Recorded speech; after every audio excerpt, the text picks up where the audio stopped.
என்னங்க மேஷ ராசிக்காரங்களே, நல்லா இருக்கீங்களா?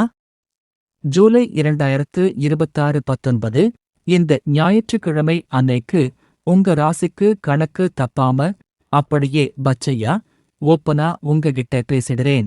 முதல்ல உங்க ராசிநாதன், அதாவது உங்க வீட்டு முதலாளி செவ்வாய் பகவானை எடுத்துக்குவோம். அவரு உங்க ராசிக்கு 2ஆம் இடமான ரிஷபத்துல தனஸ்தானத்துல பக்கா மாசா உட்கார்ந்திருக்காரு. அதுவும் ரோகிணி நட்சத்திர கால்ல நிக்கிறாரு. உங்க ராசிநாதன் தனஸ்தானத்துல பலமா இருந்தா என்ன ஆகும்? காசு பணம் வரும், ஆனா அதே நேரத்துல அது வாக்கு ஸ்தானமும் கூட. செவ்வாய் அங்கே இருக்கிறதுனால பேச்சுல கொஞ்சம் அக்னி பறக்கும், வேகம் இருக்கும். அதனாலதான் சொல்றேன், இந்த ஞாயிற்றுக்கிழமை வம்பு தும்புக்கு போகாம பேச்சுல கொஞ்சம் நிதானத்தை கடைப்பிடிங்க.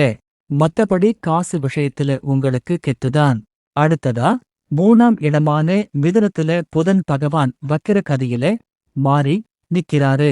இதனால என்னன்னா, சின்ன சின்ன பயணங்கள்ல தடங்கல் வரலாம், இல்ல வண்டி வாகனங்கள்ல போகும்போது கொஞ்சம் உஷாரா இருக்கணும். ஆனா பயப்பட தேவையில்லை. ஏன்னா 4ஆம் இடமான கடக ராசிக்குள்ள நம்ம சூரிய பகவான் புத்தம் புதுசா இப்பதான் 2 நாளைக்கு முன்னாடி புனர்பூச நட்சத்திர கால்ல நுழைஞ்சிருக்காரு. சூரியன் 4ஆம் இடத்துக்கு வரதுனால அம்மா வழியில சின்ன சின்ன மருத்துவ செலவுகள் வரலாம், இல்ல வீடு, வண்டி வாகனங்களை ரிப்பேர் பார்க்க வேண்டியது வரலாம். ஆனா உங்க கௌரவத்துக்கு எந்த குறைவும் வராது, சமுதாயத்துல அந்தஸ்து கூடும். இப்போ மிக முக்கியமான ஒரு இடத்துக்கு வருவோம். உங்க ராசிக்கு 5ஆம் இடமான சிம்ம ராசியை பாருங்க. அங்கே உங்க பாக்கியாதிபதியான குரு பகவானும் கூடவே சுக்கிரனும் ஜோடியா உட்கார்ந்து குரு சுக்கிர யோகத்தை தர்றாங்க. அதுவும் குறிப்பா இந்த ஜூலை 19 அன்னைக்கு குரு பகவான் பூசம் நட்சத்திர கால்ல கால் எடுத்து வைக்கிறாரு. பூசங்கிறது சனியோட நட்சத்திரம்.